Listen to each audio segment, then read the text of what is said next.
নমস্কার বন্ধুরা, আমি মৌ। আমার রান্নাঘরে আপনাদের সকলকে স্বাগতম। বন্ধুরা, আজকে রাইস বানাবো। এই জন্য আমি 1 কেজি চালকে 1 ঘন্টা ধরে ভিজিয়ে রেখেছিলাম।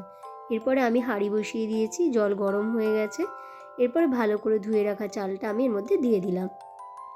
এরপর 2 চামচ নুন আর একটা গোটা পাতিলেবুর রস, আর আমার কাছে রিফাইন অয়েল না থাকার জন্য আমি এখানে 1 চামচ ঘি দিয়ে নাড়াচাড়া করে চালটা ফোটার জন্য ঢাকা দিয়ে দিয়েছি।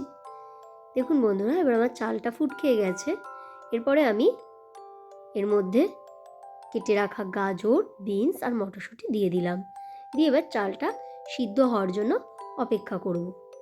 দেখুন, এবার চালটা আমার 80% সিদ্ধ হয়ে গেছে।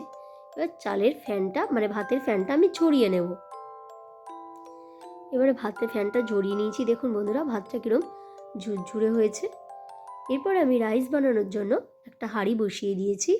হাঁড়ির মধ্যে আমি গোটা 4টে তেজপাতা ফোড়ন দিয়ে দারচিনি, লবঙ্গ, এলাচ এক এক করে দিয়ে দিলাম। দিয়ে 1 মিনিট নাড়াচাড়া করার পরে 100 গ্রাম কাজু দিয়ে দিলাম। ওটা একটু ব্রাউন হয়ে এলে কিছুটা পরিমাণ কিশমিশ দিয়ে দিলাম। এরপরে আমি পরিমাণ মতন চিনি দিয়ে দেবো। তারপরে যে আমি ভাতটা সিদ্ধ করে রেখেছিলাম সেটাকে অল্প অল্প করে দিয়ে আস্তে আস্তে মিক্স আপ করব। এদিকে মিক্স আপ হতে থাক আর আপনাদের সঙ্গে আমি কথাটা সেরে নিই। আপনারা বন্ধুরা কোথা থেকে রেসিপিটি দেখছেন অবশ্যই কমেন্টে জানাবেন।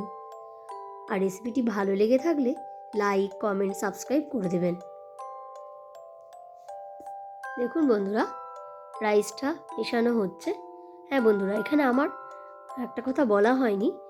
রাইসের চালটা আমি সিদ্ধ করেছিলাম, কিন্তু রাইসটা মিক্স আপ করা বা রাইসটার মধ্যে যে জিনিসগুলো দিল, কাজু, কিশমিশ, সব এগুলো আমার বর করেছে।